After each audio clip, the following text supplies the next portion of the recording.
Great. Well, good afternoon, everyone, and a really warm welcome to this afternoon's online open forum, which is organised by edims, which is the Equality, Diversity and Inclusion in Music Studies Network. I'm Diana Salazar. I'll be chairing today's session. I'm a musician and an educator based at the Royal College of Music. So if you haven't heard of edims before, it's a cross-organisational network which aims to promote, support and share good practice in relation to equality, diversity and inclusion in music higher education in the UK. And I think if Laden's there, she can maybe put a link to the website into the chat, and that provides lots of information on the various subgroups and the activities of edims. One of the big pieces of work that edims has been doing recently is some research into EDI in music higher education in the UK, and I think one of our panelists, Annabelle, will be talking a little bit more about that later on. The open forum events like this are really aimed at facilitating a kind of sharing of practice amongst everyone working in music higher education. So there are 2 of these open forum events per term, and we always welcome anyone who would like to come and talk about their EDI work in their department or organisation. So if you'd like to speak or propose a session for the future, then please do email edims.hello@gmail.com. We'll make sure that that email address goes into the chat too. So today's session will focus on the Arts Council England report, Creating a More Inclusive Classical Music, which was published last year.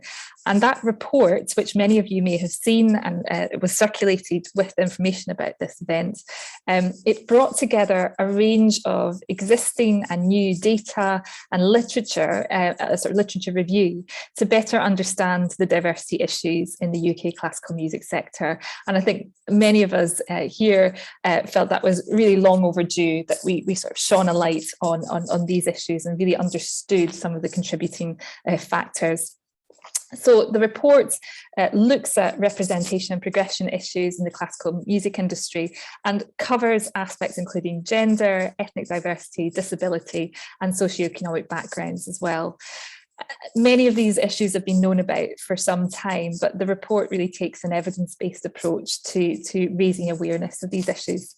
So today we've got 3 fantastic panelists who will be talking about their responses to this report and how some of their work interacts with the issues raised in that report. Our panelists today will be Lauren Braithwaite, Dr. Anna Bull and Linda Begbie. We're delighted to have you all here with us. Sadly, Tom Spurgin isn't able to join us this afternoon, and he sends his apologies. So just to explain the format, each panelist will talk for about 10 minutes. We ask you to remain muted while the panelists are speaking. Do put your questions and comments into the chat, and we will try our very best to get to those during discussion. But just bear in mind that the speakers won't necessarily be monitoring the chat, so they won't necessarily be able to respond to your questions right in that moment. But we will do our best to revisit your questions at the end. We've also set out lots of time today to really explore the issues, for everyone to bring their comments and for that sharing of ideas as well, which is really, really important. So without further ado, I want to move to our first speaker, and a really warm welcome to Lauren Braithwaite, who is a DPhil candidate at the University of Oxford, where she's researching the place and the use of institutional music education during Afghanistan's peace-building era. And that's research that's funded by the Oxford Carolyn and Franco Gianturco Graduate Scholarship. As a researcher and educator, she's worked on several music education projects across the globe, and she's currently involved in the Torch-funded project Diversity and the British String Quartet. She previously spent 3 years as head of woodwind at the Afghanistan National Institute of Music, and in 2017 she became artistic director and co-conductor of Afghanistan's first all-female orchestra, Zohra. And Lauren's going to be talking a little bit about diversity in the British String Quartet project. So welcome, Lauren, and thank you for being here. Thank you very much, Diana, for that introduction, and thank you very much for having me here today to speak. Let me just share my screen, and you see the presentation from there. That all looks good. Great, fantastic, thank you. So today I'm going to just briefly go over and talk about a project we've recently been involved in as a researcher, the Diversity and the British String Quartet project, which is organised by the University of Oxford in collaboration with the Villiers String Quartet, an Oxford-based string quartet. So the project is a wider project which brings together academics, educators, professional musicians and students to explore issues of diversity, inclusivity and accessibility in the British classical music industry more broadly through the case study of the string quartet. And the project really was targeted at challenging this idea of elitism in classical music, finding why there's perceptions of elitism in the field, and to celebrate diversity in classical music from that. So although this was a bigger project, myself and the research team were interested in investigating a smaller part of the project, which was called VQ Create. And this is a 5-month-long musical composition mentoring project for state school students between the ages of 14 to 18 who are taking GCSE or A-level. So even though they're not in higher education, they're sort of at the cusp of deciding whether they want to pursue music or classical music in their futures. So the project ran from January to June 2021, and it was entirely online, not only because of the limitations of the pandemic, but also to enable schools from different geographical locations in the UK to participate. And the main focus of this project was for the students to produce their own original compositions for string quartet by the end of the 5-month programme, and have those compositions recorded professionally by the Villiers String Quartet. And these compositions were actually live streamed on a YouTube concert at the end. So the activities as part of this mentoring program were some lecture style sessions which focused on exploring topics of British identity, looking at diverse British composers from history, such as Samuel Coleridge-Taylor and Elizabeth McConaughey, and also to explore the issue of what actually does diversity mean within this context. And alongside these sessions, students from each school workshopped with members of the with the Villiers String Quartet and with professional composers. So that was the main activity within this program. And finally, the students had opportunities to work with undergraduate students from the University of Oxford, who worked one-on-one with the students to give them further feedback and further ideas for their compositions. And so I want to just share a quote with you from one of the participants, which really sums up the dynamic process that appealed to a lot of the students, and in particular their ability to hear their compositions in real time and work on them with professionals in the field. So I think as a composer, I think it's helped everyone really to take into account how musicians actually realise the piece and how it's actually performed, instead of it being notes on a page, which is what we're used to for GCSE and A-level music, where most people don't get the opportunity to play their pieces other than through Sibelius or whatnot. So I think it was a really great opportunity to actually have musicians suggest ideas and there to sort of be partnership in realising a piece together.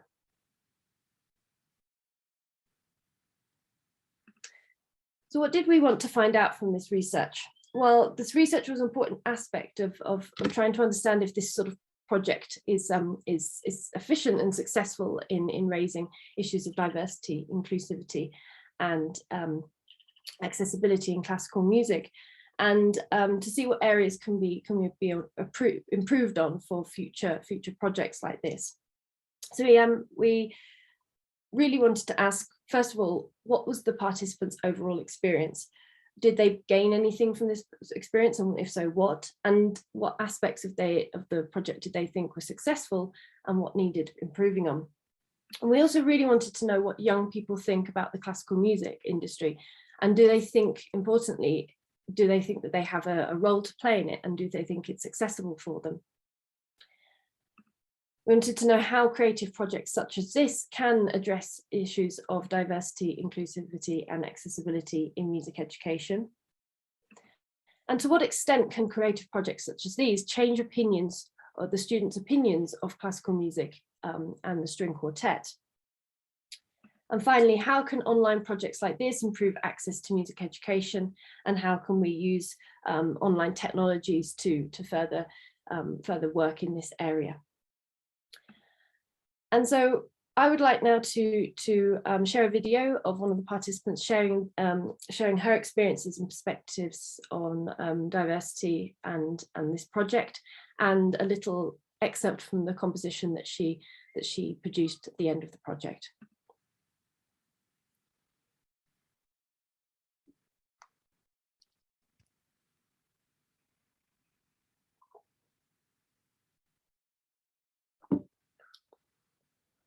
Hello, my name is Kezia and I'm a Year 12 student at St Marylebone School. My string quartet piece is based on an Igbo folk song from Nigeria about a tortoise called Mbe who gets in trouble with the forest spirits for stealing their food. I wanted to incorporate elements of West African rhythm into the piece, and also to capture the tricksterish and cheeky personality of Mbe as a character. So much of the rhythm in the piece was based on a specific syncopation figure that's prevalent in a lot of West African rhythm. And I also emphasised the sense of 4 against 6, which is an important fundamental of Igbo music. I was also very inspired by the use of pizzicato and polyrhythms in the Debussy and Ravel string quartets. I was very grateful to be involved in this project, and I think that understanding the theme of diversity in classical music is very important. I believe that classical music is a tool that's been used to express a diverse range of emotions for religious and political purposes, and so therefore it's contradictory that the demographic that composes and performs classical music is so undiverse. I think that a lack of representation in education has discouraged a lot of young people from diverse backgrounds from pursuing careers in classical music. So I think that projects like this one are especially important in empowering young musicians to be classical composers, and also to understand how classical music can be used to champion diversity.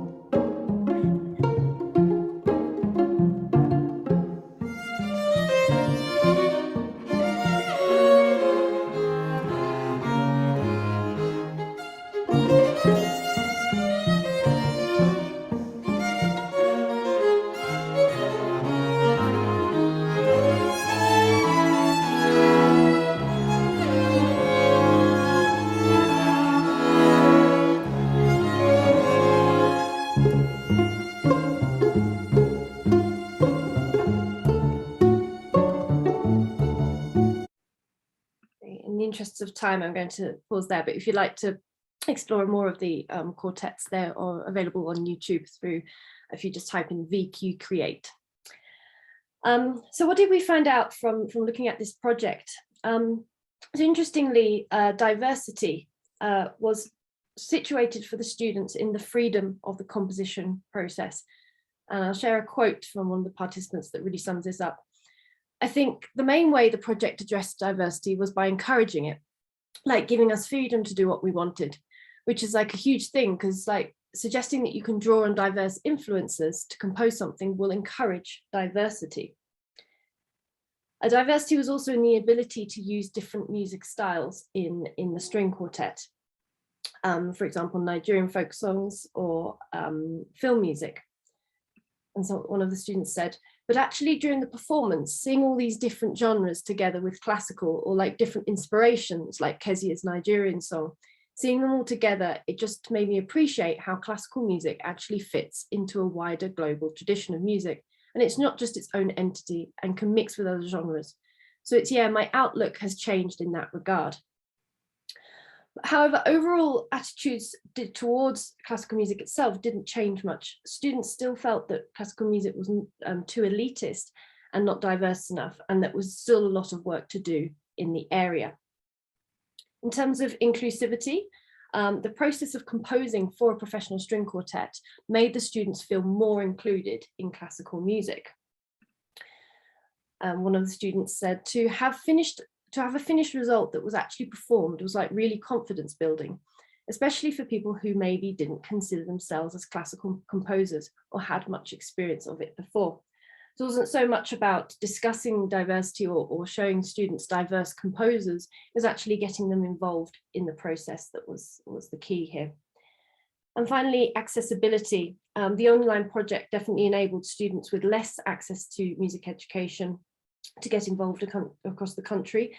However, the downside of this was that the online format made students feel quite disconnected from their peers, and that they actually wanted more, they were yearning for some in-person interaction in that area. So finally, I'll just give a few points about what we can learn from this project. Freedom and flexibility were the key, and a lot of the students contrasted this against their classroom music and their curriculums in GCSE and A-level, and how that they actually really wanted to explore their own ideas and inspirations, and this for them was being diverse or actioning diversity. The project recruited students who generally were quite proficient in music and who were able to read notation quite fluently, and in some cases they were very proficient musicians. One student who was a bass guitar player and he was only familiar with bass tablature, he actually dropped out of the program, and this was very telling in terms of accessibility, and that there was a expectation that students could produce a score, a notated score, staff notation, I mean. And so this really sort of made us think about ways of including students who perhaps are not proficient with standard staff notation, and how these students can be made to feel comfortable that they can be included and participate in these sorts of projects. And finally, we really learned from this experience about more dialogue with students. We found that there was a very much disconnect between what the students understood for diversity and ways in which they wanted to move forward and address these issues, and what the organisers thought was diversity. And so really it speaks to this idea that we need to really focus on dialogue with students, how they experience diversity in the music education classroom, and how they can really bring their own voices into this wider conversation. So thank you very much for listening, and I welcome any questions. I think later we're having the questions. Great, thank you so much, Lauren, for sharing that really inspirational project. And I found it so powerful to hear the words of the student. Was it Kezia? Yeah. It strikes me that one of the themes coming through this is this idea of permission to explore, to create, to combine in different ways, and moving away from perhaps the constraints that one might see in other places in the classical music kind of world. And I love seeing how the students were bringing their own interests, perhaps their own cultural backgrounds, into the compositional process. And in the words of Kezia, that was really empowering, a very empowering process. So lots of things to pick up on there. And I think your comment at the end about notation is perhaps something that we can pick up on in this discussion. Thank you so much. Let's move on to our second panellist, Anna Bull. Welcome, Anna. Dr. Anna Bull is a lecturer in education and social justice at the University of York. You may be familiar with her monograph, Class Control and Classical Music, which was published in 2019 with Oxford University Press. And in 2020, it was joint winner of the British Sociological Association Philip Abrams Award. Her co-edited book, Voices for Change in the Classical Music Profession, New Ideas for Tackling Inequalities and Exclusions, will be published in early 2023.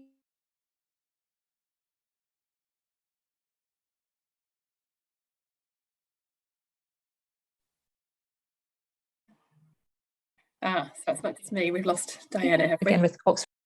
Oh, we lost you. am I back? Sorry. So I was just, sorry. Right. Yes, it's just saying my internet connection is unstable. So I will very quickly wrap up Anna's bio.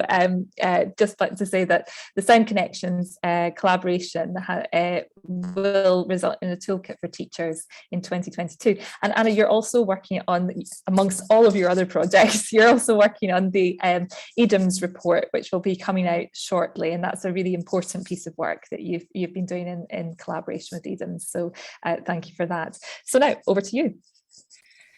Thank you so much for having me along, and Lauren, that was really fascinating to hear about that project, and it actually leads really well into what I want to talk about. And so I will say a little bit about the Arts Council report, in terms of its findings, and I put a link to this kind of magnum opus in the chat. But when I was thinking about what to say today, I remembered a gig that I was at a couple of months ago, because we're allowed to go out again and see music. And this was by a jazz clarinetist, Aaron Ghosh, who's playing here in York. And I was in the middle of trying to finalise this edims research report, which is looking at higher education statistics data, as well as a questionnaire to music departments and institutions across the country. And one of our headline findings in the report is that even though there's a huge underrepresentation of Black British music students, and that's something that has been focused on, there's even more underrepresentation of British Asian students among music students. So I think it's Black British students is about half the proportion among music students as there is among the wider student body. British Asian students, it's less than a quarter. So there's about 2% of the British of music students are British Asian against 11% of the wider student body. So one of the questions that's been rattling around in my head for the last few months is, where are all the British Asian classical musicians, and of course why other musicians, because this report is not just about classical music. And I went to this Aaron Ghosh event, and by the way, highly recommend it. It was such a joyous concert. And then afterwards I was like, wow, so he's an amazing clarinetist, and he was classically trained. I looked him up. He had done a music degree at Cambridge and then a postgrad in performance at the Royal Northern College of Music. And this would have been a few years ago. But I found an interview with him where he said, while I was at the Royal Northern, I realised the classical world wasn't for me. And I was much happier composing, improvising and playing jazz. And went off to this fantastic career where he works across genres, bringing together folk and jazz and what we might call world musics. And so I ended up thinking about him a lot, because I was thinking, I actually really wanted to go and talk to him about these findings. And of course, his experience of classical music training was, probably 20 years ago. So things have changed a lot since then. And so I suppose, this kind of example to me of one amazing musician who's decided the classical music world isn't for him, and who's part of a very underrepresented group, really kind of crystallizes some of the questions that we're talking about. And actually, one of the few criticisms I have of the Arts Council England reports is that it doesn't actually get to this level of fine-grained data.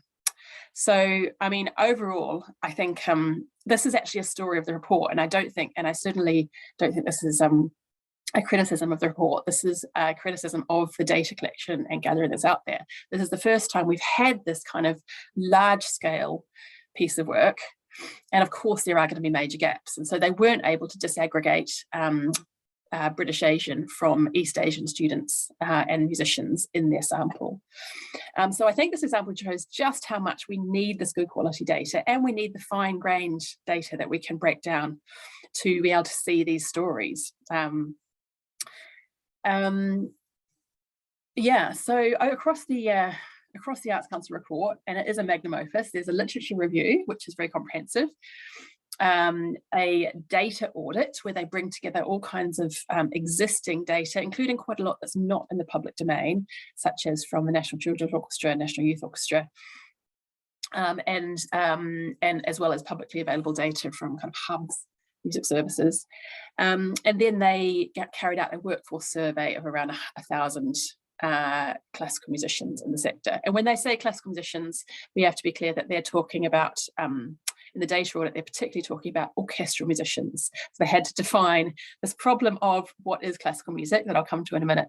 They had to define this, and they decided to focus primarily on the orchestral workforce. So in the data audit, they haven't looked at singers and pianists. And as a pianist, you know, I'm a bit sad about that. And then there's a Arts Council England response and a plan. So there's a lot that's really valuable in this. So drawing these data sources together means that you can go somewhere towards looking at the pipeline of musicians moving from education into profession. And there's some encouraging findings around gender equality. More girls are still learning instruments than boys at an early age. And then as the opportunities become more competitive, the boys and young men start to predominate. And then guess what? In positions of authority within the profession, men are overrepresented. Who would have thought? But in these new data sources, these patterns, while they're still present, they are less pronounced than previous research has suggested. So I think that's an encouraging finding. By contrast, the picture around class inequality is as stark as we would have expected. Whether you measure by parents' occupation, by higher education participation, or by type of school attended, state or private school. So the vast majority of classical musicians and the, in education, the workforce, particularly in elite training opportunities, are coming from middle and upper class backgrounds. And that's something that is very much mirrored in our edims research report findings as well. And similarly, on racialized inequalities, there's evidence of more young people from racially minoritized backgrounds coming through training routes, but they remain underrepresented in the workforce. And so the action plan includes some interesting steps to improve the quality and the volume of data. I'm really intrigued by one of the action points, which is an action research project in the Midlands, working with 15 to 25-year-olds from underrepresented backgrounds in classical music. And also they've said that organisations applying for national portfolio status in the next funding round, which is now, I think, will need to set out how they're going to respond to this report. So, they are kind of tying some actions to this. But I guess I wanted to kind of zoom out from this kind of like fairly detailed picture, because the report, it's got a lot of detail, and I very much appreciate the detail, but we also have to look at the bigger picture. And so in my book, Class Control in Classical Music, I carried out ethnography with youth classical music groups in the south of England. So the kind of elite training opportunities that the data audit represents, describes as where the opportunities are starting to narrow. And in the book, I outlined how classical music's institutions were established during the 19th century by the middle and upper classes, sometimes as a way of performing their status or forming a marker of prestige, and drawing boundaries around who is part of the respectable middle classes and who is not.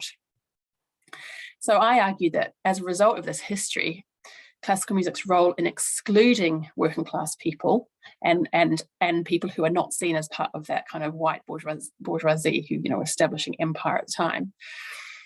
This role of excluding people is institutionalized into its practices and into its performance norms, and in particular the long-term investment of time and money that's required in order to be able to play the instruments and to play the canonic repertoire. So many aspects of the genre were set up in ways that were exclusionary and that are still exclusionary today. And these are formalized not just in the institutions, but I think in the aesthetic conventions in the music itself. So I think this raises really interesting, important questions, and also raises questions about what's the problem we're trying to solve here in relation to the Arts Council England report. And you could read through the lines and assume that Arts Council England are aiming for equal representation of different groups across society numerically, to make sure that the classical music population numerically, in terms of proportions, represents the wider UK British population. And so that's kind of, not a bad start, but this approach has been convincingly critiqued by Annemiek Sahar, among others, and he's a media and cultural studies scholar who's looked at particularly racial diversity in media industries and publishing and theatre.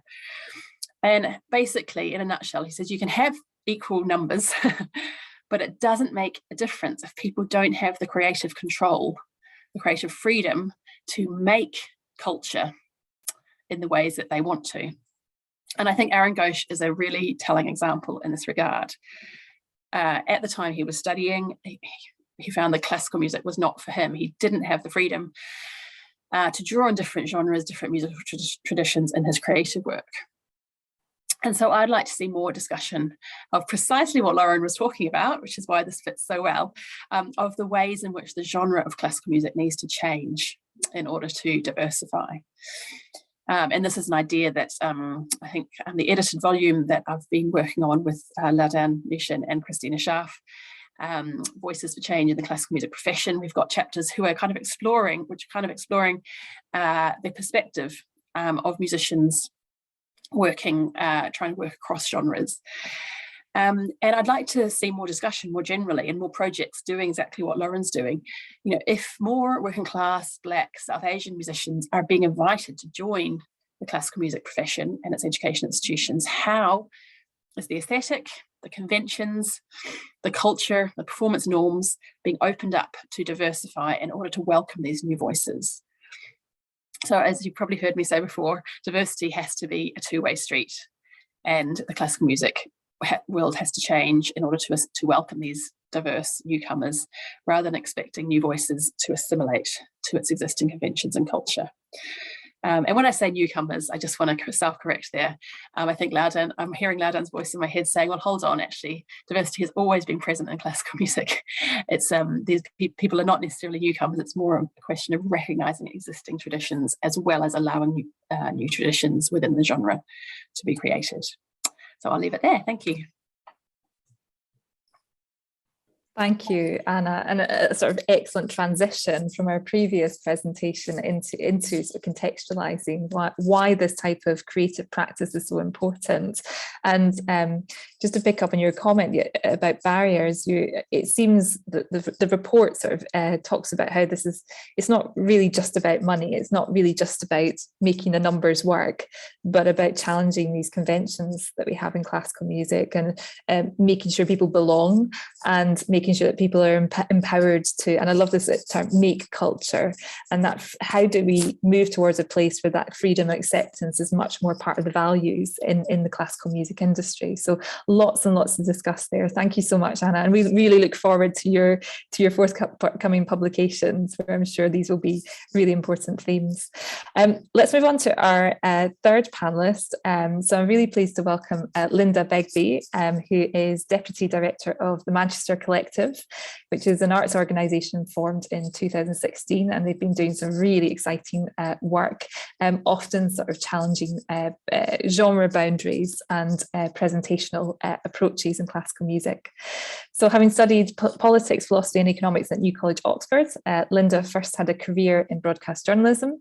In her early 30s, she completed her training as a classical musician, working as a freelance orchestral player and teaching at the Royal Northern College of Music.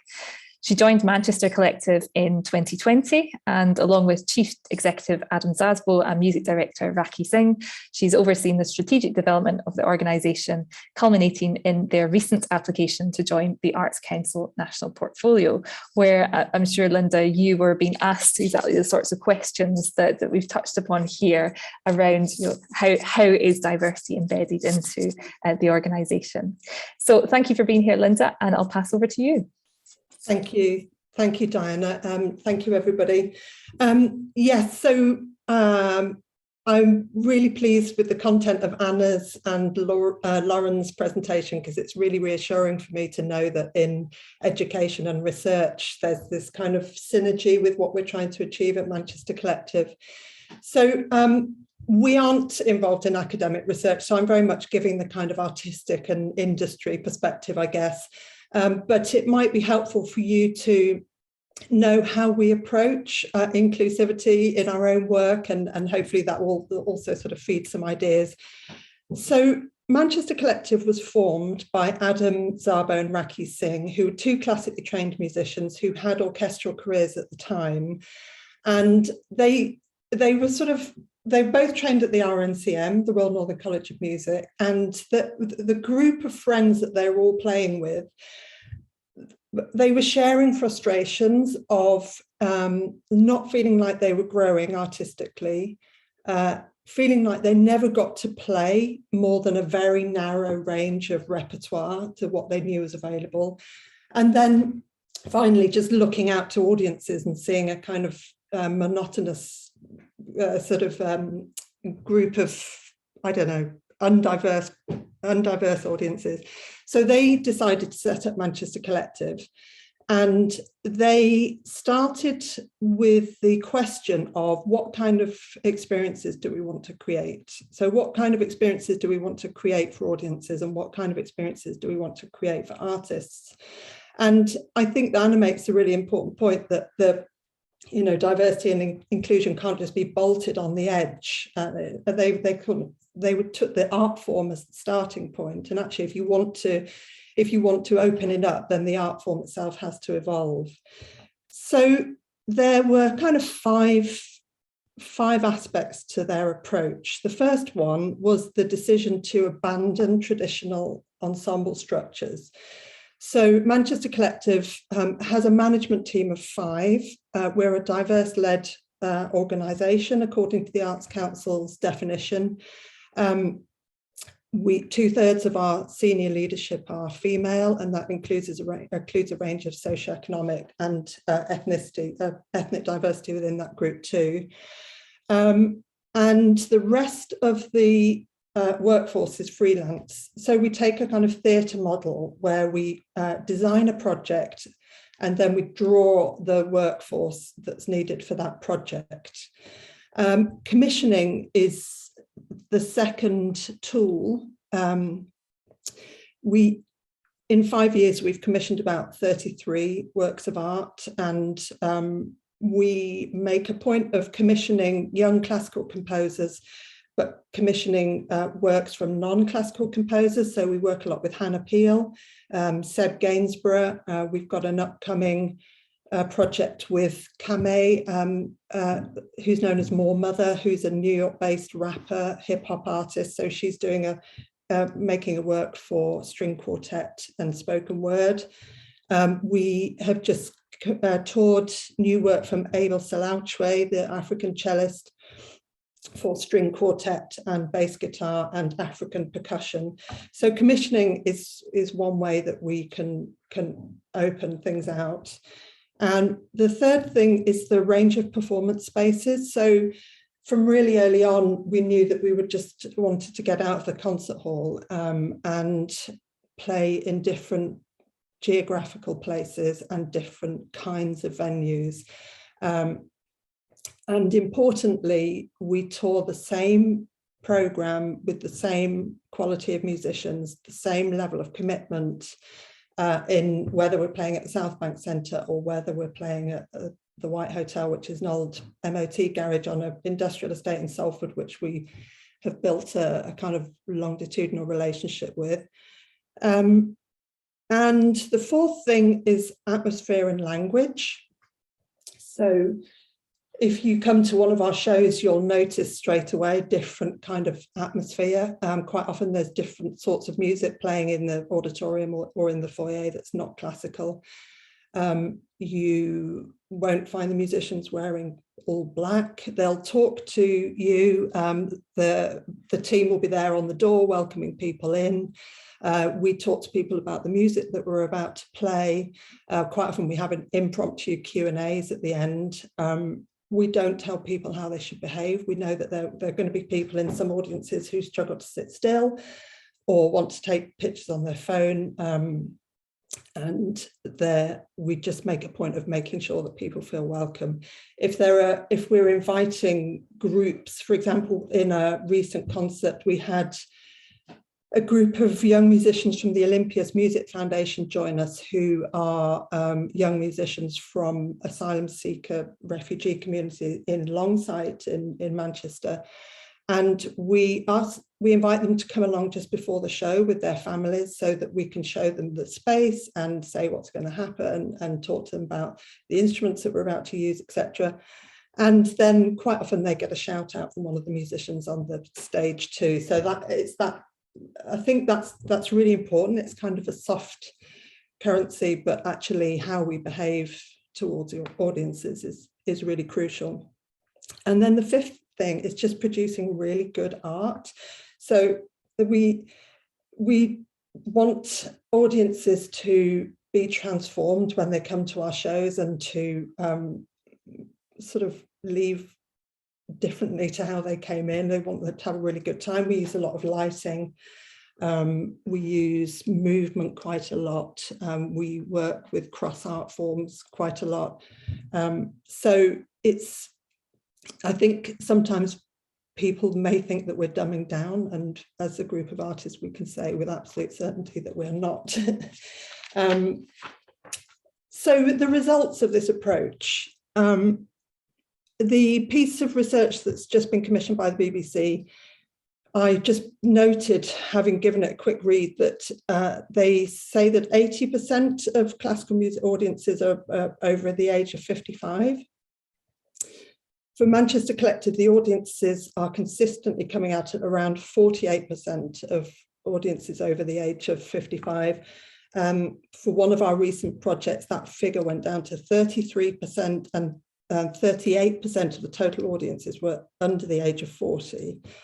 Our online following is consistently, the largest age group is 25 to 34, and the second is 35 to 44.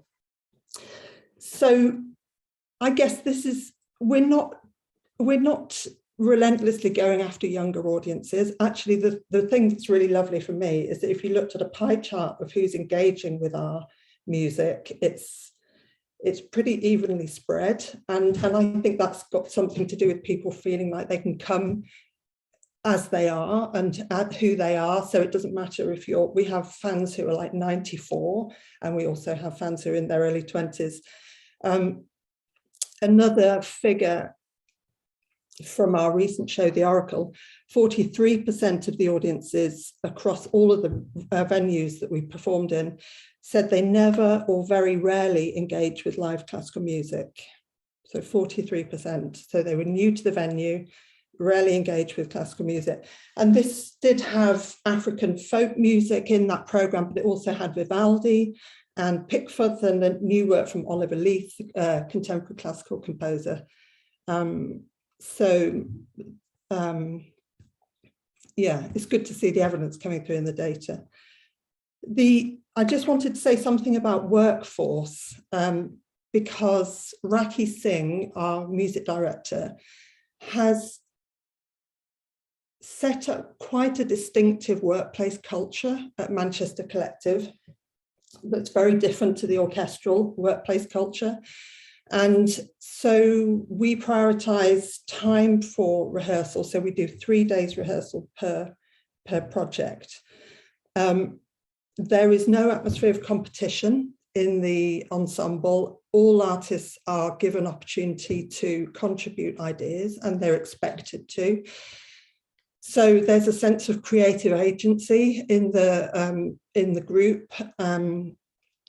We quite often do exercises to encourage vulnerability. So because we know that actually the creative process requires a level of vulnerability. So we'll, even with kind of star players from the classical world, we'll push them out of their comfort zone using movement or singing or something like that to sort of level the group. There's never any shaming. And that we look for musicians who have a sense of curiosity and exploration. So we're not always looking for the star instrumentalists, and quite often, well, no, not often, because we choose our musicians carefully, but once or twice we've had star players come from the classical world and they just have not coped, and because they're sort of, they can't cope with the vulnerability, but they also can't cope with having to support people around them. So it's quite a distinctive workplace culture. And I wonder if that's perhaps more suitable to female leadership. I don't know, that's just something to throw out. It's an interesting thing to think about. We also, when we audition for our education projects, we don't audition through competitive audition. We listen to the musicians play, but we then talk to them about their ideas. We want to know what their artistic influences are, and we want to know what their kind of artistic ambitions are. So it's very much a kind of holistic picture when we are looking at musicians that we want to work with and train. I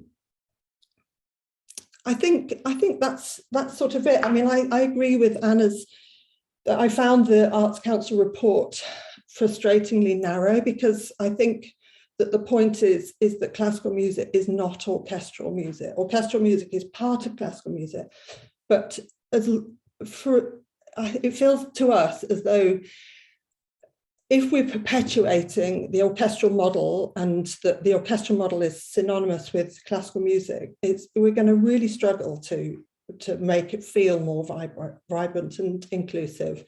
And it's not. Classical music is not one thing. It's music, and that music is an art form, and art form has to evolve and stay as something organic and living. And sometimes it feels like we have more reverence for people who were dead 2 or 3 centuries ago than the people who are alive and on the stage and in the room. And I think that is something that's come through in Lauren's the young people that she's spoken to, and also Anna's example of the musician who sort of felt like they had to turn their back on the classical world.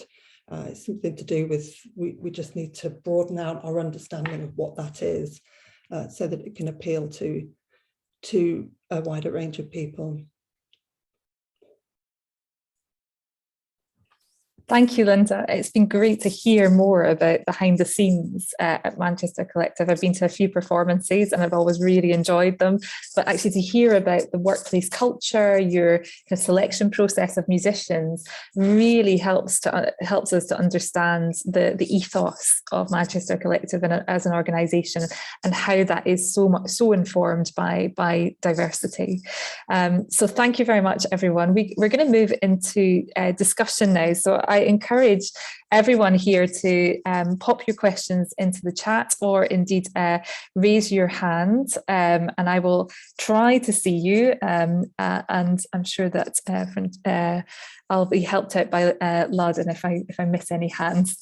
But I suppose I'd like to start with one question, and it's for you, Linda, around this idea of a radically different model compared to the traditional orchestra, and this emphasis on the new and developing new work.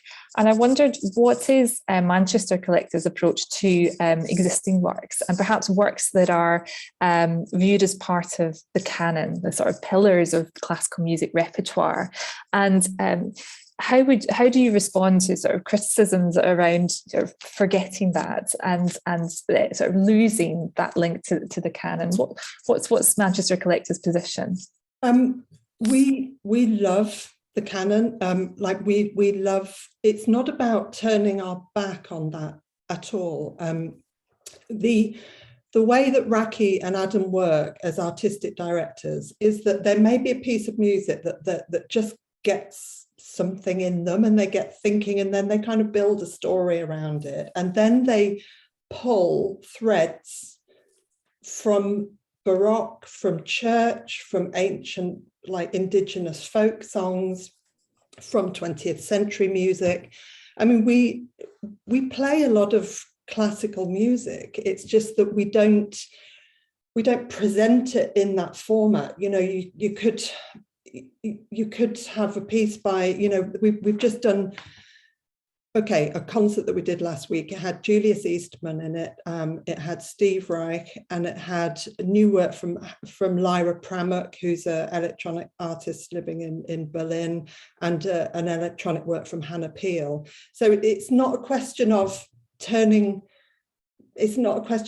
that canon behind. It's actually saying, come with us and connect with musicians who are creating today as well. Because, you know, we work with virtuosic performers, and they're able to kind of go back and forth between different styles.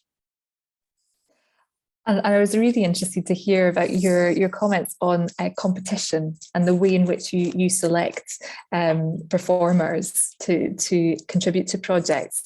And coming from a conservatoire background, competition is a thread that runs through a lot of the conservatoire experience, and traditionally has run through a lot of the classical music training and the profession as well. The competition circuit is still viewed as a very important way of a student musician, an emerging professional getting out there. And it'd be interesting maybe to hear from all the panelists what your thoughts are on something like that idea of competition, and how that maybe should be rethought or addressed as part of developing greater diversity in classical music. Shall I just start and then I'll mute myself and pass Sure. it Great. over to Anna and Anna. I think it's a really important point. I think that kind of workplace culture and conservatoire culture can be really unhealthy, and that so we try to take what we try to do with all of the artists that we work with, whether they're classical musicians or any other kind of artist, is like you're a human being first and foremost, and the work comes from that. And I think that's because Raki's been through our music director has been through the kind of school of music, through the conservatoire, through into the industry, the whole thing. And she's just made a very conscious decision to turn her back on that kind of behavior. Like, really, there's no ego in the room. Our shows don't work if the ego sort of comes up. It is a collective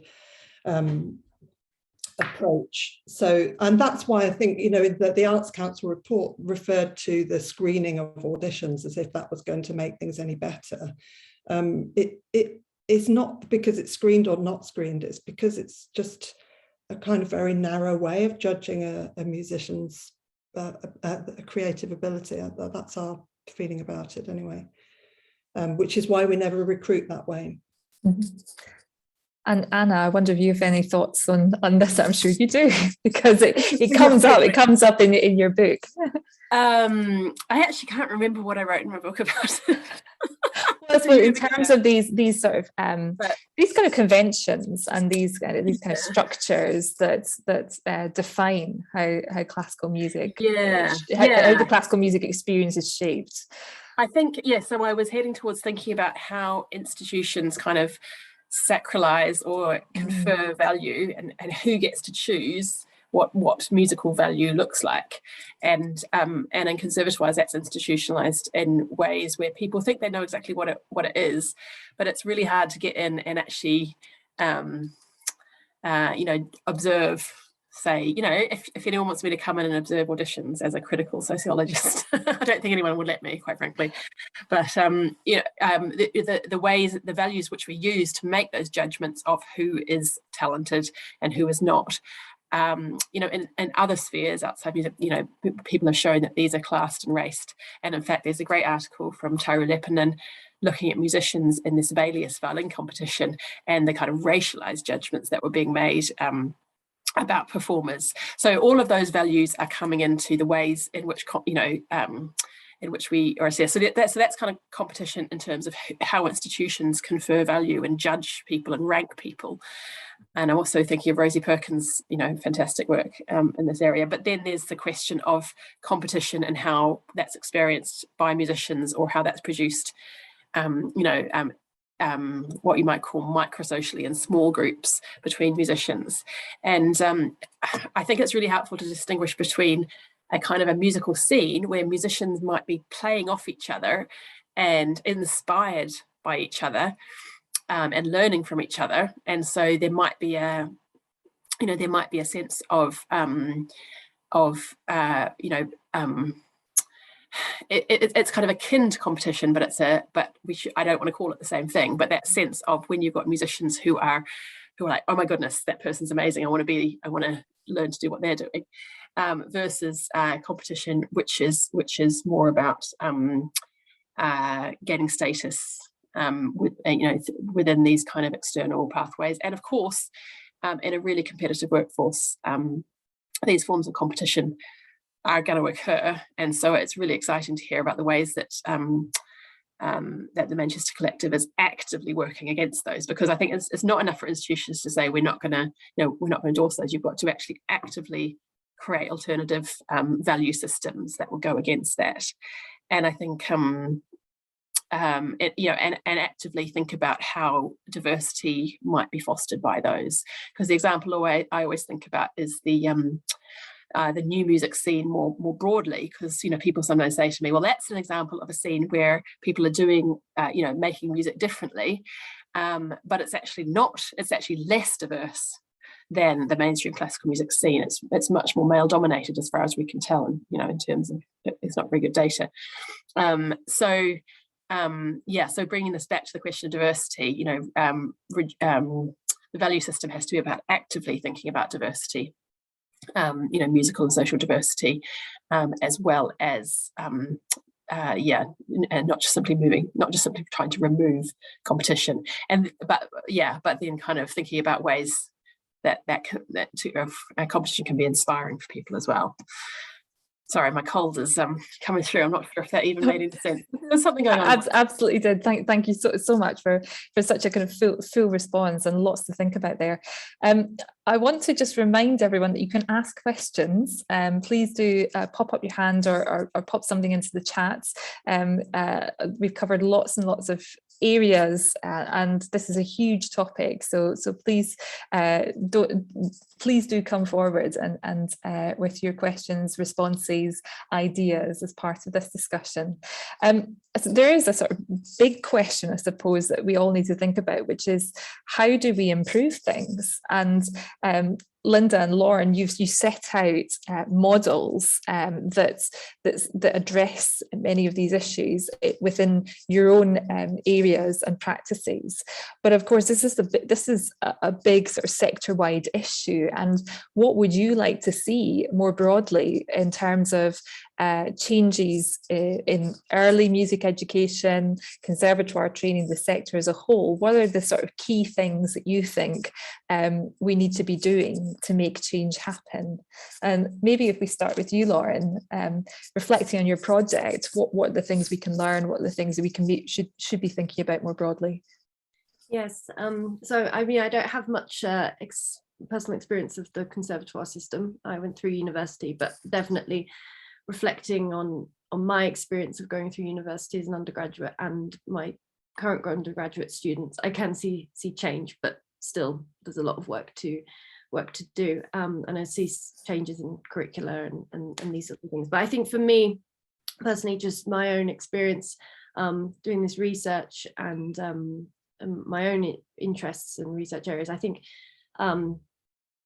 rolling back and looking at where students actually, young people actually get engaged with music, I think that's really important for understanding wider problems in the sector, in the industry itself, and how students can be engaged, how they can, I think for me, how they can feel that they have a part, or they belong within this this wider classical music. And I think creative projects like the one I've described go some way. I don't think that they're we can just put them out there and they're going to work. I think that's very it'd be a very naive thing to say, but they are a possible way into classical music. But I think reflecting on what Anna and Linda have said earlier is about the changing the actual sector itself, the industry itself, that needs to change, but also creating certain environments, the way we frame spaces in which we play or learn classical music. I think that's really really important. And going back to this idea about competitiveness, of course, yes, competitiveness can be healthy in certain ways. It can really inspire students to work hard, but I think one of the things that I really picked up on from the project was that at no point did any of the students want to say, what grade are you at? What grades are you working towards? How many years have you been learning your instrument? And the background of the schools was was never really discussed with it. I mean, this was something we really looked at, you know, the demographic of the schools, but within the space that was created, and I think this was partly online because it just wasn't time, or the students weren't together at lunchtime discussing these things. So that was quite interesting to see, but there was just no sort of discussions around these very formalized ways of learning and assessing young children, which I think that's one of the places in which this competitiveness, I know from my own experience of being at school, that's all anyone ever thought was important. And so, yeah, really addressing how we frame the environment, what's discussed within the environment, and what's actually valued. You know, at the end of the day, in this project we did, the students self-recognized that, oh, you know, my skills are not quite as good as this other person, but I learned so much from them, and actually I was really impressed with what this student did. But they also recognized how they had progressed. So I think learning what we can value, and how we demonstrate to students what value is, and then they of course will take that on with them as they progress through their education. If they go into higher education, if they don't, they go straight into the industry. But if those values are ingrained and learned early on, these healthy values rather than these more competitive values, I think that's somewhere, in my perspective, we can really start. Yeah, I've got a couple of, thanks, Lauren. I've got a couple of thoughts on that, Diana. One is that within conservatoires, certainly our experience of going into conservatoires is that the teaching staff is still overwhelmingly orchestral. So I think like having a greater diversity of conservatoire teaching staff is really important. The other thing I would say about sort of conservatoire training is just making sure that it's not always repertoire led. And I mean, I've not been into a conservatoire in the last 3 years, so I'm not making a judgment on the whole sector, but certainly we find that it is often still repertoire led. And what we try to do in our training is make it sort of musicianship led, so that we sort of, we're doing improvisation, we're doing rhythm, and that includes non-Western rhythms, and we're doing singing, and we're doing sort of body movement and so on, so that musicians who are entering the workforce have got a versatility to them, so that they can cope with sort of diverse range of repertoire. The other thing that I think that's really important, one orchestral principal said to me recently, he'd been in with Manchester Collective, and he said, do you know what, the only artist development the only professional development I've ever been offered as an orchestral player is whether I want to do some first aid training. And I think that like artist development for classical musicians is really important, and that we have to understand that artists are artists for the whole of their lives, and it's, you know, you can't. So it's having that versatility in the profession through what is happening at conservatoires, but also what the artist development that's happening in the sector. And the other thing that we are big believers in is that it comes back to singing. I mean, and so like we're not involved in pre-tertiary education, so I couldn't say what was going on, but certainly when we're working with different kinds of musicians, we always take it back to singing. And certainly I don't think my kids who are now 18 and 21 did very much singing at school at all. So I think if we can find the things that unite music rather than divide it, then we're going to be creating something that's more whole and inclusive. Thank you. And Anna, what about your thoughts on where change needs to happen? Oh God, What's the shopping? It's a long list, probably. I'm just still reeling from Linda's point that she knows someone who's the only professional development I've had is first aid training. Yeah, it's and incredibly I would sad. It's true. It's true. It's yeah, I'd really really sad. echo that point about professional development. And so it makes me think of one of the chapters in our edited volume, which was an interview with a Thai American music leader, John Silvermeyer, and he talks about the rehearsal practices he uses with his ensemble of diverse musicians, and how he sees himself as a kind of musical leader. Part of his role is teaching his musicians and to do things that they haven't done before, and working with them to diversify their skills. And so one group's coming in with certain skills, and classical musicians, speaking for myself maybe, tend to be not as strong kind of rhythmically maybe as musicians who have background in other genres. So that's something we kind of need to work on. So yeah, I would thoroughly encourage that. But I guess I always come back to this point about what is classical music as a genre, and how can we create the experiences that musicians and audiences value in classical music, which is often a sense. I mean, one of the things that I often think about is a sense of kind of intimacy around the particular aesthetic and the acoustic sounds, and that kind of a sense can be created in a diverse type of ways, and so thinking about the kind of what the genre is in terms of experiences, rather than in terms of, it's usually defined according to, say, the canon, the instruments, and so really this question of what is classical music as a genre, it's quite generative and really hard to pin down. And so if we leave it open, and we deliberately leave it open, which I think is kind of what Linda and Lauren have been talking about, that might lead to exciting places. Yeah, and that certainly sort of resonates with what Linda was talking about, moving away from this really repertoire-led tie in classical music to something that's much more musicianship, or as you say, experience-led, and does that really kind of open up much more in terms of opportunities. There was a question from Amy, which is kind of related, but she asked, is there anything else that the report could have captured, or could it be more aspirational in terms of where we're going next? And while the Arts Council England is now embedding diversity as a kind of mandatory element of its national portfolio funding, is there something else that we could be doing in addition to what's already been set out? Maybe it would be helpful for me to say a bit about what the recommendations are, or I can kind of put them in the link in the chat. I think what they've proposed is good. Sorry, I can't find it. I'll share it just in a minute.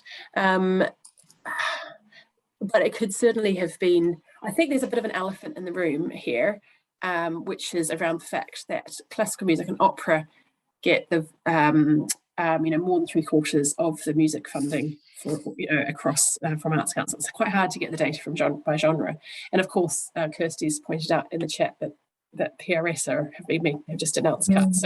So we're in this classical music's always kind of got the sense of being struggling with funding, and yet we have this huge inequality that the art form that serves the wealthiest proportion of society gets the most state funding. And of course this is not just the UK, this is across many other global north and global south countries. So I think that's a bit of an elephant in the room, and I think it's quite challenging for the Arts Council in this climate, because there's other policy agendas from higher education, that Kirsty's mentioned in the chat, the kind of employability agenda, and Arts Office for Students are consulting on changes to require 60% of graduates to be in professional employment 18 months after graduation, which is going to be a huge challenge for a lot of performing arts institutions.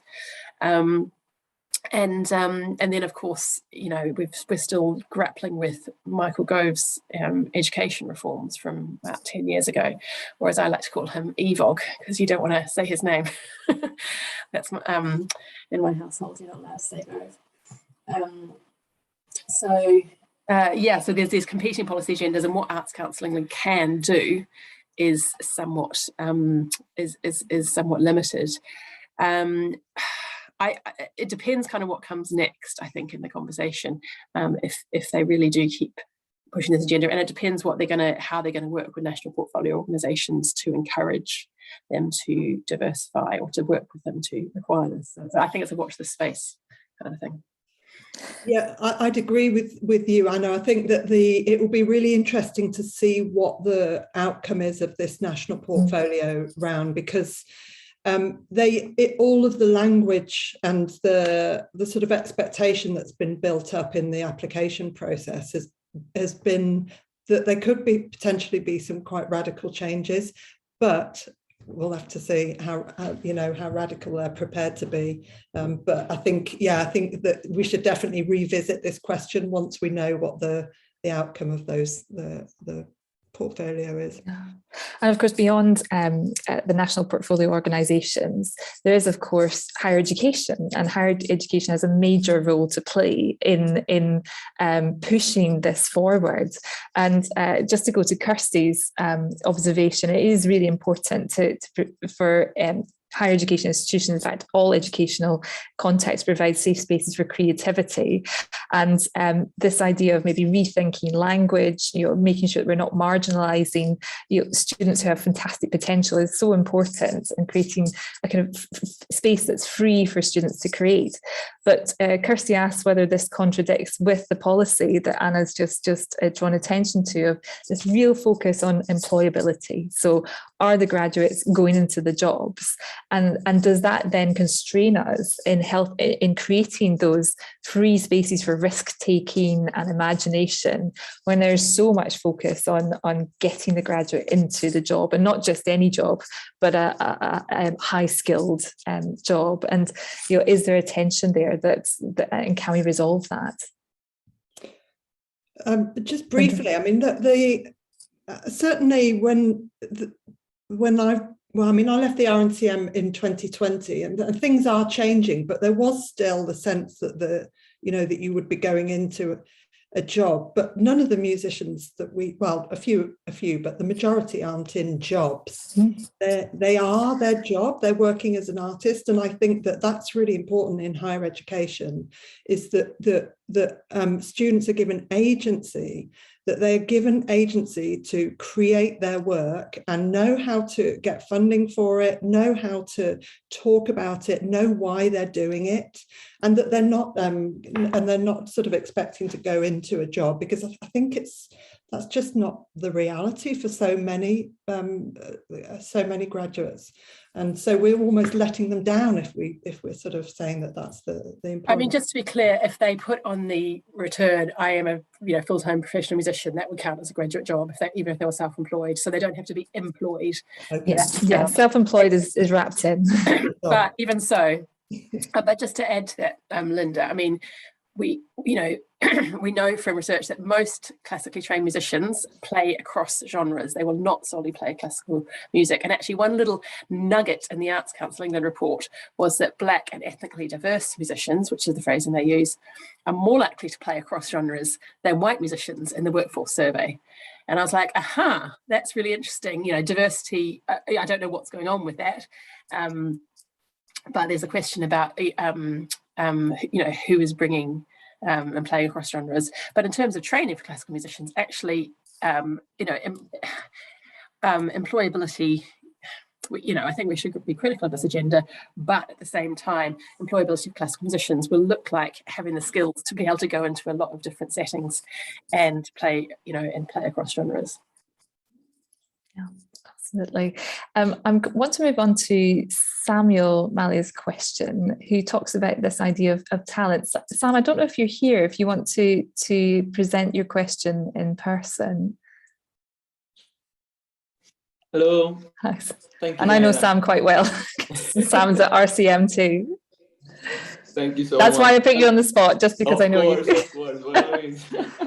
Thank you. I was having a look at the ACE report earlier today, and I was struck by the inclusion of the term or the concept talent. And I understand, Anna, that you touched upon kind of the relationship between talent and competitiveness in classical music. But thinking about pursuing more equitable practices in classical music, and also being conscientious of the role of talent in in positioning classical music as exclusive at times. I was wondering whether there is space for engaging with the concept of talent in a way that possibly reframes it, or whether kind of the discursive baggage that comes with talent is so overwhelming that maybe we should look for better terms.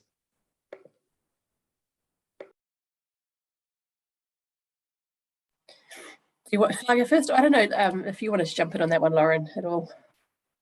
First, no. So that's a great question. Thanks, Samuel. And actually, I remember the kind of key point from my book about this, which I do think is relevant to mention here, which is that the young people in this kind of relatively elite classical music scene, classical music ensembles, they had a strong sense of the kind of hierarchy of ability between themselves and others, as well as between different ensembles. And they had a strong sense that they didn't want to play with musicians who were not as good as them, and they wanted to play with musicians who were better than them. I recognise that very clearly from my own kind of training experience. But there was a real contradiction here, because they wanted to play with musicians who were better than them, because they recognised they could play better if they played with better musicians. And so they were both seeing this kind of hierarchy of talent as I'm grade 5, I'm grade 7, I'm grade 8, whatever. But they also recognised if you played with musicians who were not as good, or in an ensemble that was with lower skills, you played worse.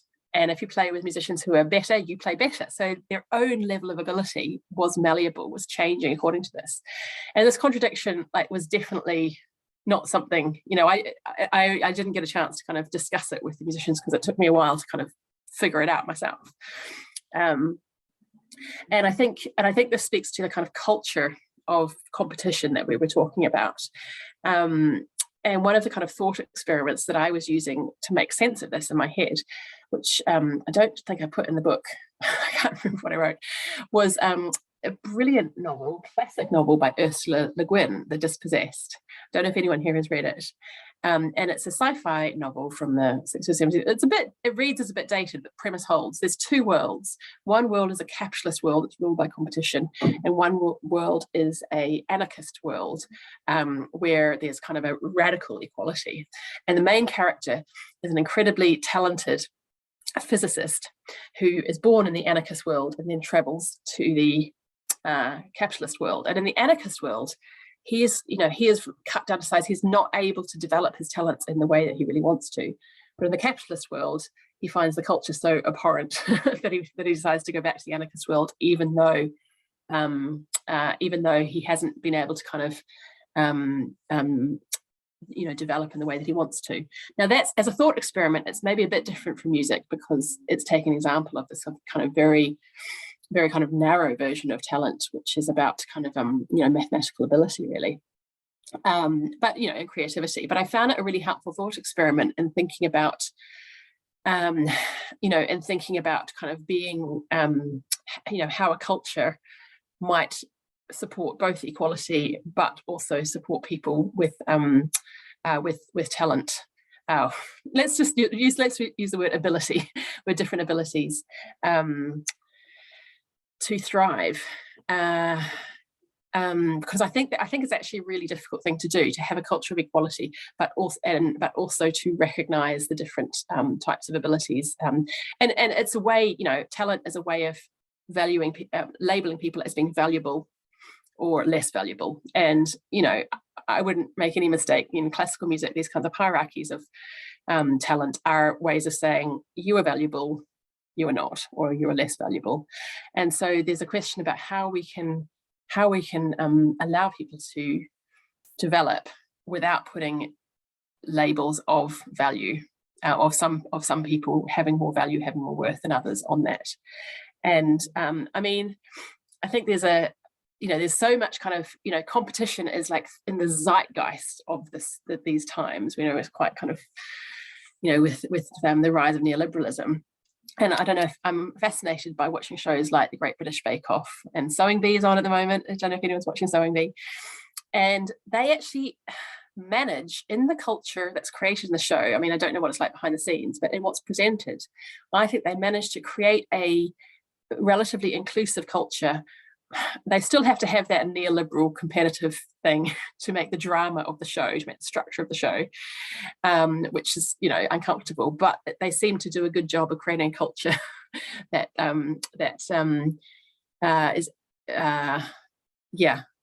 is kind of a positive culture, which still, you know, has this kind of underlying you know, neoliberal structure of excluding people at every stage. So I think that's a kind of interesting example to think about as well. Yeah, sorry, I've gone on a little bit, but that's the directions I'm thinking in. So maybe we need to think about what can we learn from that. You know, how can we recreate? What can we learn from the Great British Sewing Bee? But you know, how can we develop that kind of inclusive culture that retains the kind of best bits of competition? And I'm just looking at Ben Norbury's question, and he's thinking about progression and how, in fact, Ben, if you're around, it might be nice for you to speak to the question in your chats. But I was thinking about, Lauren, where those students who are involved in the project go to, and if they feel that there's enough flexibility there, that it's not sort of forcing them into that classical music idea of, well, if you're great, you go to conservatoire and then you go to a particular destination. So Ben, if you're there, it'd be great to hear more about your question, and then maybe Lauren can give her take on that. Okay, yeah, no, I'm here. I've got another meeting at 12:30, so I might have to jump off. We might have to dive in. I'm not muted. No, we can hear you great. Oh yeah, okay.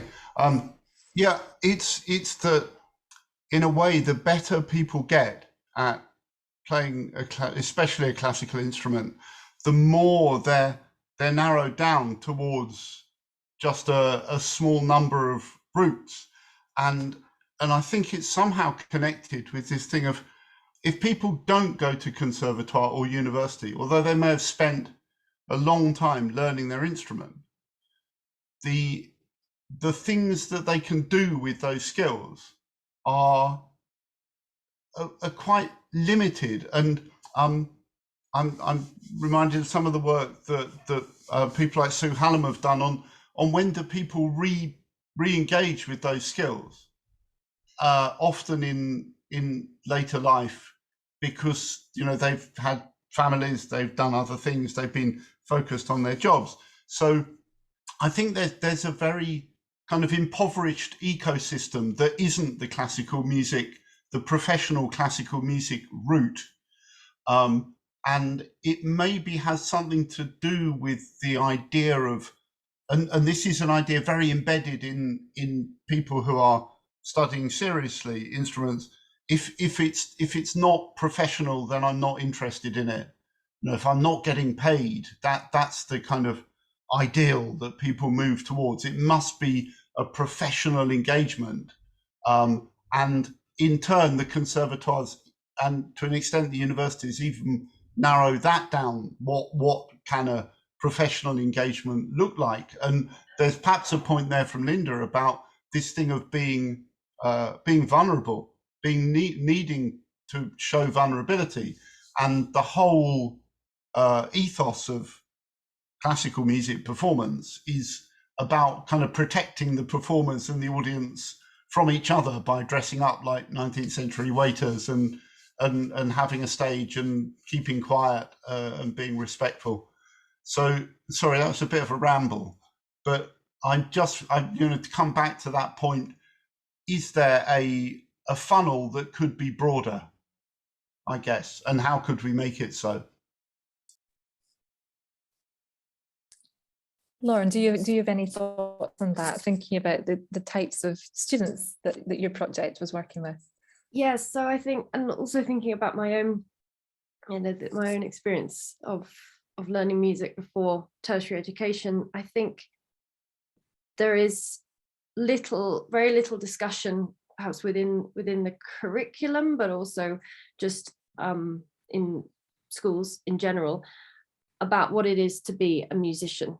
And I know from my own experience and from looking at these students, everything was very performance orientated. When we invited the students to describe themselves as musicians and to describe their musical experience, it was, I have lessons in this instrument and I play in these ensembles. And so, and that to me illustrates this very narrow engagement with music, and you know, branching into composition is one sort of area, but also there was little understanding of community music, music therapy, just any other engagement with music other than being a performer. So I think you know, I don't have much to sort of to say about the next step really, but I think for me, looking at how we can discuss with young people their own reason for engaging with music and what they want to do with that.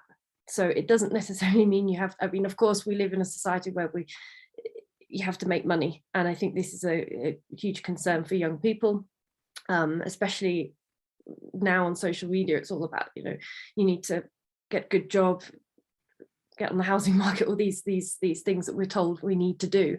But I think that detracts from what young people perhaps want to do with their music. And I know from speaking to a lot of undergraduate students that I've been working with, they actually don't want that's not actually a concern for them. They want to be engaged in community projects. They want to go and do music in prisons, and that's where they want to go. But there's this sort of idea when they're growing up that the performers, you go and perform and you earn money, and that's it. So I think really opening up that dialogue about what you want to do with your music might get students to think a bit more broadly about how they might engage with other areas where perhaps, you know, making money is not the primary reason. Thank you, Lauren. There's some work to do around making sure that those other areas are not just on the periphery around performance, but they are really truly valued, and valued by key people, you know, valued by conservatoires, valued by orchestras, and so this is a sort of sector-wide need to articulate a different set of values. Julia, I see you have your hand up. Would you like to come in? Hi, and I hope I haven't missed the vital bit, having come in a bit late, but the teaching and the teachers and the teaching styles, and is that something that's taught at conservatoire? Because sometimes it feels like a lot of you instrumental teachers teach because they can play an instrument, and that probably narrows things down a little bit. And probably contributes to lack of diversity, and like you create replicas of yourself in somewhat. And I just wondered what changes can we make there? And I don't know if Anna, if you have any thoughts on this. I can maybe answer a little bit in relation to my own experience. Yeah, I think you're the expert, yeah. So I mean, at the Royal College of Music, we're really looking at this because there has historically been a tendency for instrumental and vocal teachers in particular to teach the way they were taught, and that risks kind of perpetuating particular approaches, and often very kind of repertoire-led approaches, and kind of narrows. So the idea of the teachers of tomorrow being very aware of their responsibilities to engage with a wide range of learners, to find ways to get the most out of your learners. And that could be maybe adopting, we've been talking about improvisation in the chat, so having the skills and the confidence to work in improvisation with your students, to work with popular repertoire. I saw an amazing concert last night with the local hub, the hub that's local to the college, and there were great young instrumentalists playing bassoon, violin, clarinet, lots of orchestral instruments, but they were playing really diverse repertoire. And one of the comments by one of the speakers was, my goodness, in my day when I learned, I would have been made fun of for liking popular music if I was learning the violin. And so it's great to kind of empower these students that, pick what repertoire you want and play it on bassoon and play it on clarinet. So I think we need to develop educators for tomorrow who are open to that and can really kind of help each student to find their voice, find their creativity, and not just follow the same progression route that someone 20 years ago, 40 years ago followed. So conservatoires, universities have a really important role to play. And I think also organisations like the ABRSM, who are very influential in these circles, there's a big responsibility to change our thinking and to really facilitate that much more diverse approach. That's my rant over. So Anna, I don't know if you've got anything to add to that. Yeah, it's really exciting to hear about these changes, and I'm just sad that I don't get to experience them myself. I think that there has been a fair amount of discussion of the master apprentice model in in recent years, but working with colleagues in Vienna and Germany, that kind of that model of teaching and learning is still very, very much dominant here, and I would suggest probably dominant in the UK, despite the kind of challenges to it. But I think we've got Helena Gaunt, who has criticised the kind of power relations in this way of teaching and learning, and now leading up the Royal Welsh College.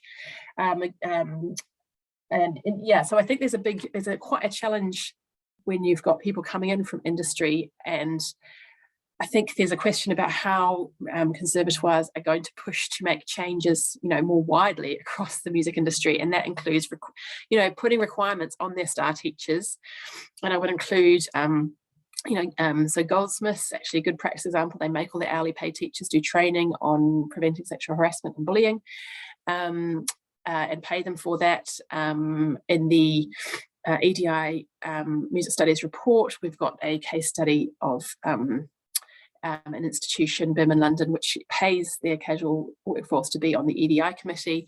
So making sure that the casual workforce is part of the workforce, and the culture change, work, the kind of amazing work that Linda's been talking about, that it's that hourly paid staff can also engage with that, because and that's obviously that's hugely challenging in a climate where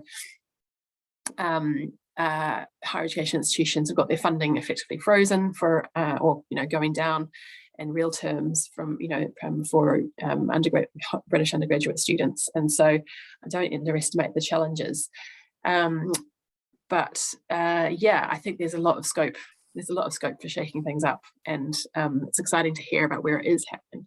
And I think that staff development piece of the puzzle is really important, the investment in staff, but also looking more widely, beyond the traditional recruitment pools for instrumental teaching staff in higher education, looking beyond perhaps the orchestras, but looking to areas of really interesting practice, including organisations like the Manchester Collective, and can we develop a more diverse workforce, not only in terms of gender, ethnicity, but also in terms of the kind of mindset and way of thinking about music and in their musicianship.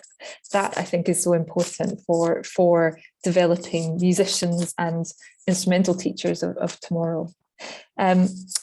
I'm just going to look again at the chat. Ladan saying, please contact us if you'd like to share EDI experiences in your department, and the email address is there. I think what we should maybe do now is maybe sort of try and sort of piece some of this together and pull some of this together into some sort of concluding comments, because I know that we've lost a few people. Sorry, apologies to everyone, my camera's not working today. I just wanted to say the reason I put those things in the chat was not that you necessarily need to wrap up, because we do actually have until 3 o'clock. It's just because people are leaving. I just wanted to have information there. But if the conversation is flowing and it's useful, carry on. Thank you very much, Ladan. I was trying to get my timings right there, and I thought, gosh, are we running over already? But that means there is time for some more questions, comments, if anyone wants to come in with any questions or comments. I mean, there were some earlier ones in the chat, but I don't know if they've been answered. So we had some discussion about improvisation, and I think that links really nicely to what Linda you were talking about the idea that your players are kind of being pushed to their kind of, outside their comfort zones and are being really challenged in new ways and actually become better musicians as a result. Lauren, was that a part of your project in developing the string quartets, and how did you manage that? Yes, so we had an interesting discussion around notation and how these students were representing their ideas. So the project, and there was a bit of a miscommunication. That was something that we picked up on. So the idea of the project was to get students who perhaps had less experience of music but wanted to do music at GCSE and A level, but perhaps had less private tuition, or they didn't do activities outside of school, and also schools from diverse backgrounds who perhaps didn't have much provision for music education. So the idea was to get these students, really try and get these students engaged. But the teachers who were approached, the schools that they were approached, they read the project as, okay, well, the students who are going to get the most out of this are the ones that are proficient at notating. They're already high-level instrumentalists. And so we didn't have as many students from the background sort of previously mentioned that perhaps they wanted. And this was something that we sort of said, well, there needs to be a lot more clarity around who these sort of projects are for. But going into the project, it was very clear that the expectation at the end of the project was that you produce a score, 4 staves, 2 violins, viola, and a cello. And then from that, the string quartet are going to read this, and as you saw, the videos are quite traditional. Everyone's in black, everyone's in this traditional setup that you would expect from a string quartet. So take what you want from that and think about that. But as I mentioned, one of the students was a bass player, an extremely talented bass player, but he could only, his way of writing his ideas down was through bass tablature. And we observed the sessions, the workshopping sessions, and the string quartet really had trouble connecting with what he wanted and understanding what he wanted, because for them it was they just couldn't understand what he wanted. And the student at the same time was kind of frustrated because he was trying to say what he wanted, and eventually he dropped out. But there was other students who had very limited, they'd only been learning their instrument for maybe a year or so, in terms of reading music they were still in their early stages, and for them music software was a completely new world. Even writing on manuscript paper, there was a disconnect between what they wanted to express and actually notating it down. And for them, that was a barrier. That was a barrier for them getting their ideas out there. And for some of them, it really was it was like walking into a headwind all the way through. And they eventually learned lots of things about notation, which they acknowledged was a really good outcome of the project. But I feel that there was little understanding or little exploration around how can we say to students, you don't need to write on a 5-stave score to be able to produce a really interesting and really musical string quartet at the end. How can we meet you halfway, or how can we explore ideas with you, and how would you like to express your ideas? Not and this goes back to what we was talking about earlier, like expanding the field to enable people to get engaged, rather than making students or young people assimilate into what is already seen as the standard. And so that for me was a really interesting thing to observe and to think about. How can we incorporate other ways of students improvising and being creative Yeah, because it's not necessarily the case that your bass player, in fact, it definitely wasn't the case that your bass player was any less a musician in terms of the ideas. And so you can see how that notation acted as a barrier. And the musicians weren't able to overcome that. The bass player wasn't able to overcome that. So it's a really kind of thought-provoking example for us to think about how something like notation that we kind of valorize in such a way can become such a barrier. Linda. Yeah, it was really interesting to hear that, Lauren, because at the other end in the industry, I mean, we do have that same issue. So when we're working with Hannah Peel, for example, or Seb Gainsborough is another electronic artist that we work with. So these are non-classically trained musicians who have got a sort of producer mindset, highly creative musicians, highly creative. And we do have to make our worlds meet. But actually, we find that the classical musicians get so much from that. I mean, that's the feedback that we get. So we worked with the principal cellist of the Halle recently, who did an electronic project with us, and he said that what he was then able to take back to his orchestral section was huge. So I think that it's really reassuring to see that happening at pre-tertiary level and at tertiary level, because I think that can only enrich what comes out the other end into the industry. We just have to help out with orchestration and things like that. But so time is really important. Spending a lot of time with musicians who are non-classically trained, a true spirit of collaboration, and then just kind of remembering what the substance is, as you say, Lauren, and getting support to help with the sort of technical side. So it's just interesting to see that being mirrored in the...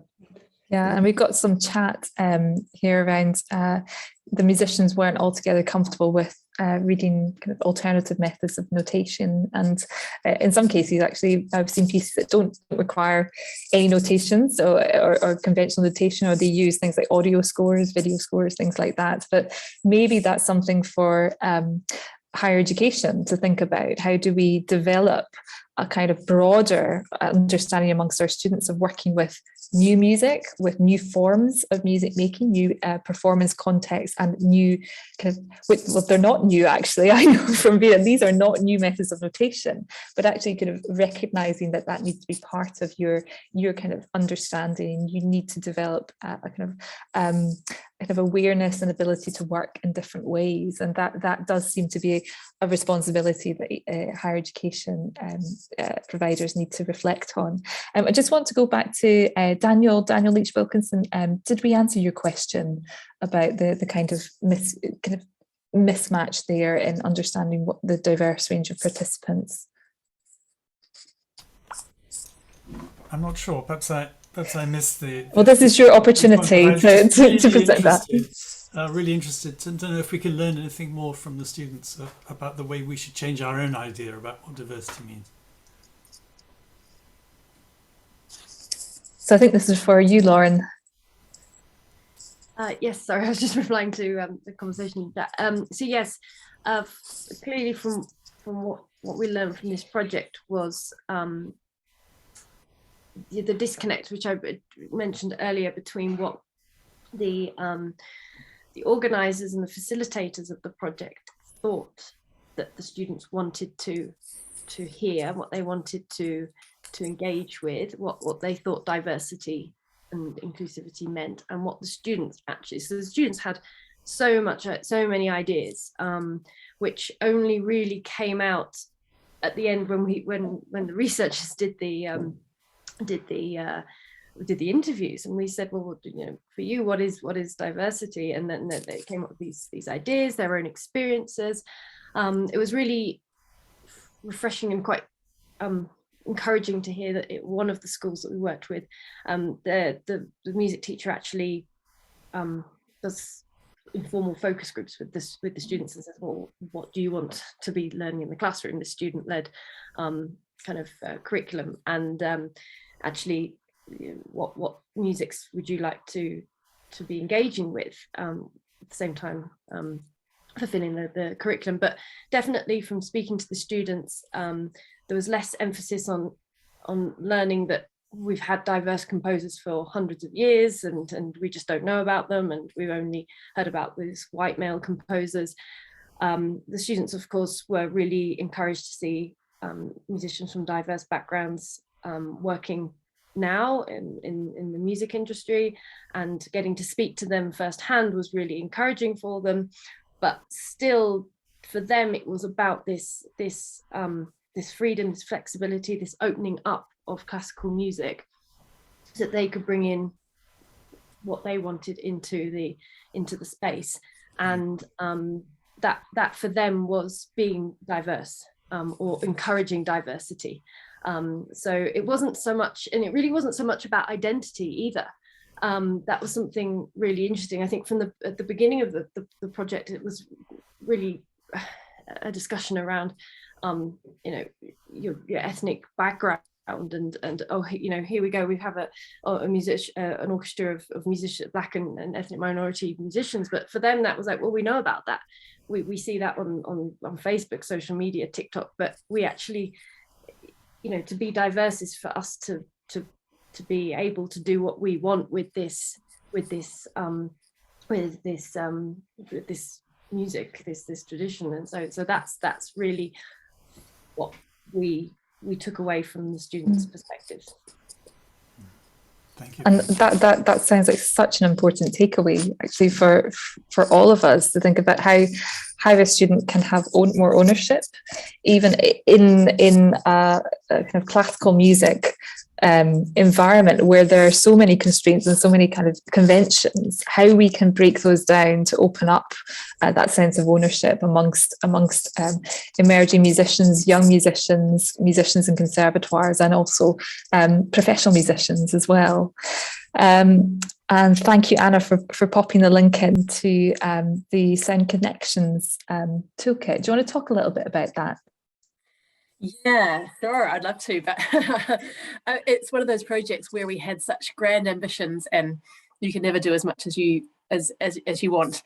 But what we did is worked with Lewisham Music, which is a hub in South London, and it was a kind of a bespoke project during October half term last year across 2 days, and we worked with Isabella Main, a music facilitator, and Jacob Sakel, a youth worker. So deliberately having a youth worker in there to create the culture that we wanted to see. So, learning from youth work to think about proactively creating a culture. And the idea was to think about youth voice in classical music. And I think,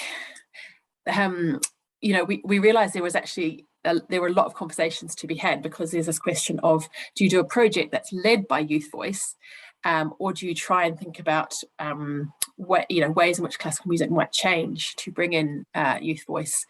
And I mean, certainly the kind of youth voice led activities that we did over the course of the 2 days, young people said that they were a huge, so this was young people aged 11 to 16. They said that was a huge difference to what they did normally in their instrumental lessons. And they weren't getting the opportunity to, for the most part, to bring the musics that they loved and that they listened to into their instrumental learning in their, in their instrumental lessons, so that was really disheartening. But what was exciting is that I thought the challenge might be, because previously my research would find young people were nervous to improvise, or scared to kind of go beyond what they were familiar with. We didn't find that at all, actually. There was quite a lot of kind of small group work, and they just leapt straight in. So that was really exciting. So Izzy Main led on writing this toolkit, and we pitched it quite low level in terms of kind of not expecting instrumental teachers to have any kind of background. So we kind of really started from scratch, assuming that you're not doing much in terms of youth voice in instrumental teaching. So I think that there's a lot of interesting, exciting places to go, and I'm inspired to hear from Lauren's work about. It sounds like you were kind of doing that kind of almost a step ahead from where we were at. Yeah, so that sounds like a great resource, and even though it's focusing on kind of pre-18, I think there's a lot that we could all learn from it, I'm sure. So thank you for that link. I'm conscious of time, and we could go on for hours and hours and hours. There's so much to explore here, but I think what we'll do is now kind of wrap it up, and it'd be great to hear from each of our panelists about what would be your priority for change, putting the Arts Council report to one side and their recommendations. What would be your priority? And Anna, if I could make a special request, if you could maybe just give us a little bit of information about the report that we can expect from edims. I think that's a really nice next step for us to look at that when it comes out in the next few weeks. Am I right? So if we could maybe start with Linda, what would be your priority? It's a tough question, but I think from our point of view as an employer, it would be that there has to be a cultural change in conservatoires so that it isn't just repertoire-led and it isn't orchestral-led, and that musicians are giving much more agency over what they do, and so that then pulls together what you and Lauren have said about this is your art form. Where are you as an individual going to intersect with this art form? Where is it that you want to take it? And so that conservatoires should become like an engine for musicians or people who are engaging with music to be able to sort of take it out into the world in the way that they want to, and not be sort of pushed down a kind of narrow pathway. That would be probably my number one priority, so they can just come out with a range of skills and have some flexibility in their careers, I think. Yeah, absolutely. And I know that conservatoires across the UK are really reflecting on this and looking at how they kind of evolve. And I know there are plenty of representatives here on the call who will be taken forward in work. And just to sort of finish, Diana, is just to remember that is really exciting opportunity. It's really exciting, and the change that can come from that could be fantastic. And so don't be scared of it. Be radical. Don't be scared. Be radical. That's fantastic advice. Oh, we've lost Diana. If you froze, she's frozen. Frozen in a very good pose, I should say. Why don't you go ahead, Anna? Okay, yeah, I'll go ahead. Can I have two? So I think my first one would be teacher workforce development, and that's across kind of conservatoire, higher education teachers and instrumental teachers. It's very, very kind of disconnected, patchy workforce, but it's exciting to see that some organisations. So I work with music masters who are doing a PGCE in instrumental teaching, and really putting diversity and inclusion at the heart of that. And some of the conversations that the trainee teachers are having are, we're getting to really sophisticated conversations that I've not heard among instrumental teachers before. Around race, gender, class, inclusion.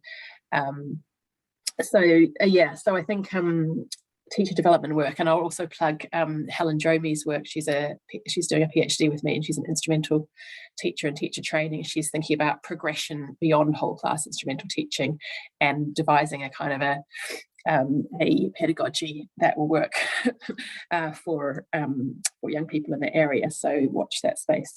Can't wait till she publishes. So that's my first one, teacher development. And the second one, let's have some quotas. I mean, if we're talking about equality and diversity, in leadership positions and in new hires, if you don't force people to do things, they don't do them. And I know that there can be backlashes, and I know it's a very contentious thing, and probably no one will go for it, but I'll just throw it out there anyway.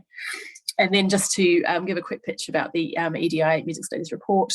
So we still have to write the recommendations and send it to the designers, so maybe more than a few weeks, but we will have a launch event, and this is focusing on music higher education. And we've done a questionnaire for heads of department or EDI leads in music departments and institutions to get a sense of what's going on in terms of EDI work. And then we've got higher education statistics agency data across 4 years of staff and students in music higher education to look at patterns of inequality and diversity. There aren't any kind of major surprises in that. I mean, as I said, the British Asian musicians, where are they? That's kind of one of the surprises. I guess in a sense it was a surprise to me how little kind of comprehensive work across music higher education there was across kind of all aspects of diversity. And actually one underexplored area that we do look at a little bit is disability. We'll have an event and tell you all about that when the time comes, hopefully not too far away. Thank you very much, Anna. I can't wait. Sorry, my internet failed there and I'm now hotspotted to my phone, but I'm back. Yeah, and Amy and Lad, and I mean, Amy's been working with me on this and Ladan's been behind us all the way. Great. Lauren, did we hear from you? Sorry, I was disconnected for a little while. Yes, I'm going to take two as well if I can. My first one is around a broader dialogue between the different levels, areas, sectors of music and music education in general. I think there needs to be more discussion involving students, teachers, institutions, conservatoires, universities, academics, all the different people involved in shaping this in this area. I think I've learned a lot from hearing the different perspectives of the students, the teachers, what constraints teachers have in their workplaces to actually implement these changes. What we need to hear from them, because we can't start saying we're going to do this, if the teachers have their hands tied in certain areas. Also making sure that what educators and academics think is diversity actually corresponds and resonates with what students actually feel, what their perspectives are. So I think involving more people in this conversation is really crucial to make sure we're all on the same page and we're all moving forward together at the same